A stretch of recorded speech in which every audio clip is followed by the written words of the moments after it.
The Malaysian government says it will take action following the King's call to reconvene Parliament as soon as possible.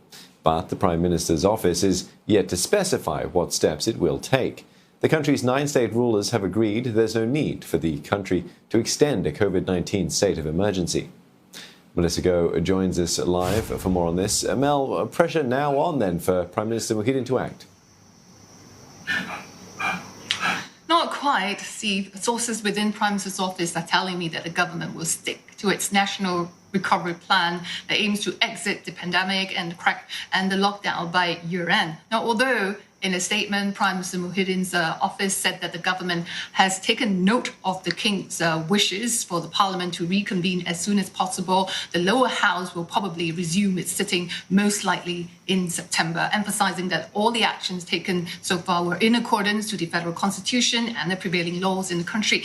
Now, the source from Prime Minister's office also said that there is no immediate requirement for a hybrid parliament. They are partly held online when the time comes. The source said, well, the country, when it's safe to exit the lockdown with at least 60% of the population vaccinated, Prime Minister Muhyiddin will call for election as promised and seek his own mandate. Now, the focus now is to try and flatten the curve and beef up the healthcare system, putting in more ICU beds and speed up the vaccination process, because that's the main exit strategy. Although the Prime Minister himself, hasn't said a word, his cabinet ministers have defended him.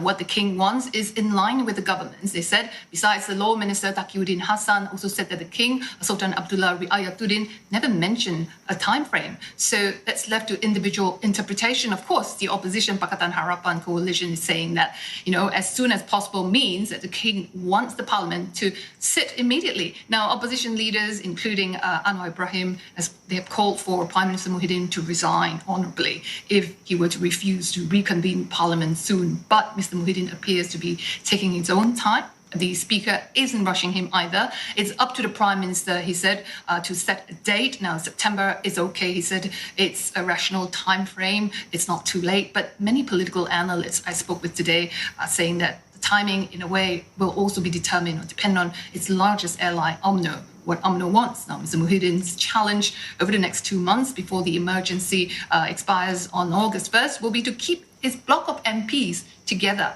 before Parliament reopens. So it's back to that numbers game, Steve. Yeah, Mel, how could the reopening of Parliament actually help with efforts to tackle this current outbreak? It's really anyone's guess because, for starters, few believe that the political wrangling will stop in Malaysia. And all the MPs, whether they will agree on the collective responsibility to only debate on COVID-19 issues when it opens. In fact, some analysts I spoke with, they are expecting Mr. Muhyiddin's razor-thin majority to be challenged, to be tested immediately as soon as Parliament reopens. It's a distraction as far as the government's concerned in, battling the pandemic. But the King, as well as Malay rulers, they believe that the Parliament is the right platform for all the MPs from both sides of the aisle to put their heads together to get the country out of the health and socio-economic crisis. Now, the people and businesses are suffering. All the stakeholders, they said both the public and private sectors should come together to speed up the vaccination process. Now, less than 6% of the population have received their both shots. About 11% had 1 dose. For 2 days in a row, the government has been hitting a target of vaccinating 200,000 people a day. But vaccine supply is the big issue here. It's already facing delay in delivery of AstraZeneca vaccines from Thailand as well as from COVAX facility. That's why Vaccine Minister Khairi Jamaluddin was talking about mixing the vaccine to improve its efficacy. Now, having said that, if supply doesn't come in as planned, many will be upset and anxious in Malaysia. And this is bound to put more pressures on Mr. Muhyiddin.